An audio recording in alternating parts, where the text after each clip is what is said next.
Hey guys, and welcome back. I'm Simon, bringing you more spoilers from Magic's latest set, Aether Revolt. Today let's examine 4 cards which have been officially revealed by Wizards of the Coast. Perhaps not as spicy as some of the leaked cards, but nevertheless I don't like to encourage leaks. But that's a whole nother topic in and of itself. Anyway, let's start this spoilerific video with an uncommon in Trophy Mage. 2/2 human wizard for 2 generic and a blue. When Trophy Mage enters the battlefield, you may search your library for an artifact card with converted mana cost 3. Reveal it, put it into your hand, then shuffle your library. Now, this card may seem pretty plain at first glance, but there's a lot of subtle things going on with it just under the surface. So at face value, it reminds me a lot of Trinket Mage, but some would say Trophy Mage is better because it fetches artifacts with a greater cost, and they're right, aren't they? Well, yes, but the wording on Trophy Mage means you can only fetch artifacts which cost 3, nothing lower like Trinket Mage can. This is a much bigger deal for Eternal, let's face it. If it fetched an artifact with mana cost 3 or less, it would probably break a lot of those formats. Now, that's not saying this card is strictly worse. Think of it in Commander, for example. There's a lot of specific 3-cost artifacts that you can fish with this thing. Just off the top of my head, all the swords ever? So certainly there exists a spot for this special fetching renegade, even if it is narrow. Now outside of Commander, its narrow reach could cost it points in Standard and Limited. At least in Standard you can build around it, but in Limited it's a lot more, well, limited. Most of the time you're just going to be playing this as a 3-mana 2/2, so not a fantastic pick. Next we have, well, something you can actually fetch with Trophy Mage. It's like they released them together on purpose. Oh, you clever Wizards employees, I see what you did here. This is Scrap Trawler, a rare 3/2 artifact creature construct for 3 generic mana. When Scrap Trawler or another artifact you control is put into a graveyard from the battlefield, return to your hand target artifact card in your graveyard with lesser converted mana cost. Now, this card is really well designed because it sets up a scenario where you can basically keep recycling your artifacts into more and more amazing things. Think of a deck where any artifact that died could just come back as another is put into the graveyard. Again, and again, and again. Think of a world where Smuggler's Copter is forever revived. I shudder at the thought. But that's the kind of thinking that's going to propel this card into some great new brews and possibly some top tier decks. Like, as I mentioned, vehicles. Now, the downside is that I'm trying to find a use for it outside of the standard format, and right now I was thinking modern artifacts, but I'm just not sure it fits. But tell me if I'm wrong, cause I really want to know.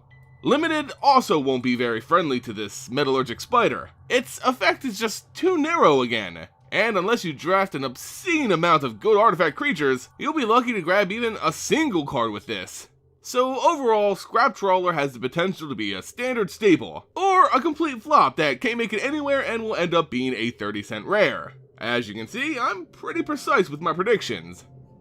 Moving on, we have Quicksmith Rebel. Rare 3/2 creature human artificer for 3 generic and a single red. When Quicksmith Rebel enters the battlefield, target artifact you control gains tap. This artifact deals 2 damage to target creature or player, for as long as you control Quicksmith Rebel. So, if I thought Scrap Trawler would make an impact in vehicles, boy, this thing could potentially cause a crater to form! But in a good way, if that's even a thing. What I mean to say, if I can speak like a normal human, is that Quicksmith Rebel gives vehicle decks already out there a new form of removal, or even a possible use for a quote-unquote dead card on the field. Let's just say your opponent played perfect against your vehicles, and you have a Smuggler's Copter that's just sitting there, unable to attack, block, whatever the case may be. You slap this guy down, and suddenly, that uncrewable artifact can now burn down some opposing flyers or even go face. This allows vehicles to open their own path to victory, and when the obstacle is removed, hey, 3 power on Quicksmith Rebel is more than enough to crew stuff like Copter and Heart of Kirin. Yet, like Scrap Trawler, I don't see a place for it outside of Standard, and even in Standard, it dies pretty horribly to a lot of removal. 2 toughness feels bad, man. Limited is also an issue. Again, its narrow effect makes it a difficult pick to justify, unless you're just going overboard with artifacts. Yet, even in that situation, I still feel like it just doesn't have the stats to consider it for a 4-drop. And lastly, let's look at probably the strongest card revealed thus far for Aether Revolt, Yahenni's Expertise, rare sorcery for 2 generic and double black. All creatures get -3/-3 until end of turn. You may cast a card with converter mana cost 3 or less from your hand without paying its mana cost. I can't stress this enough, guys. This card is utterly insane. Game changing, format changing, life changing. But let's reel it back. What makes this card good? Let's go over the checklist, shall we? Rex aggro, check. Controls the board, check. Provides a massive tempo swing in your favor, double check. It reminds me a lot of Languish, and in a lot of respects, the two cards are quite similar. Languish was good, don't get me wrong, but it had some issues with the environment it was released in, and that's where I see Yaheeni's expertise really shining right now. Sure, it doesn't give you the stronger board wipe like Languish, but at the cost of killing 4 toughness creatures, you get a 3 mana card out for free! That's an insane amount of tempo! This is a value card if I've ever seen one. 2 great effects rolled into one card without a disproportionate cost spike. Just think, it's like whatever the 3 mana card you would have played also had, pay 1 extra as it's cast, every creature gets -3/-3. Of course, that would be an insane card, depending on its other effects of course, which ultimately means Yaheeni's expertise is just mind-blowing. Now, instead of just showering this thing with praise, I will give it one criticism. It does really hurt the soul if you're forced to play Yaheeni's expertise without being able to play another card with its effect. Whether it be because your hand is empty or you just don't have anything less than 3 mana, you'll always feel a little wrong playing this as a worth Languish. But regardless of that, let's praise it some more. I can see this card making waves in Modern and even Commander, possibly any format where you can actually plan out your deck. Standard, forget about it, it's gonna make an impact for sure. To what degree, however, is still unknown.